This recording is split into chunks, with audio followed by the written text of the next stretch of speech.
Vandaag begint mijn wandeling door de Overasseltse en Hatertse Vennen, een natuurgebied ten zuidwesten van Nijmegen dat zich ontvouwt als een levend schilderij.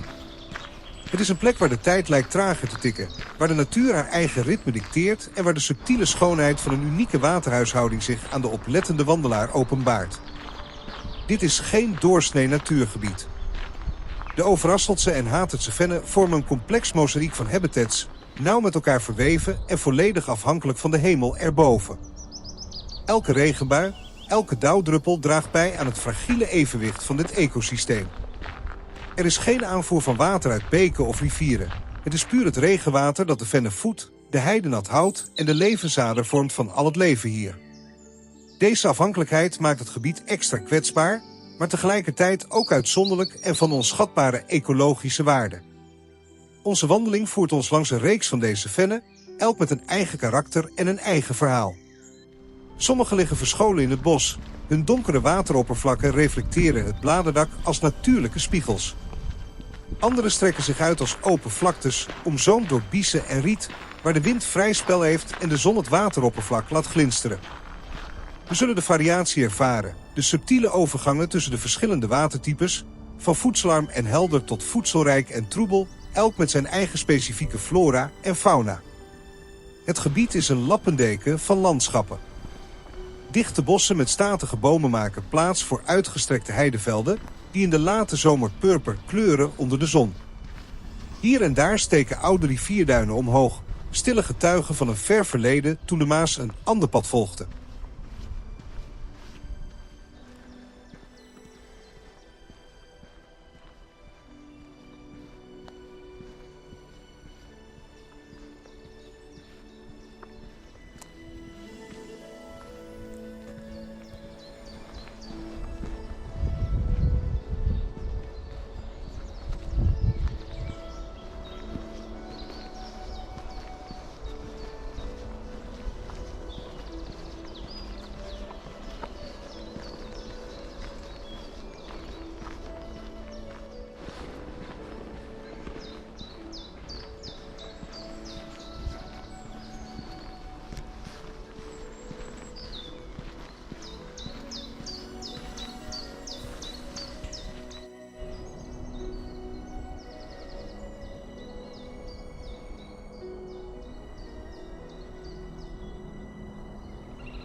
In de 15e eeuw bouwden monniken van Chevalerie-sur-Somme deze kapel, een laatgotisch rechthoekig gebouw in een priorij. Gewijd aan Sint Walrick, patroon van zieken, bleef er vanaf de 17e eeuw een ruïne over. Halverwege de 19e eeuw kwam het in bezit van de algemene armen, waar voordien een offerblok stond. Na restauraties kreeg de ruïne in de jaren 50 haar huidige aanzien met een beeld van onze lieve vrouw met kind, geplaatst door de katholieke verkenners met een steen uit Loerden.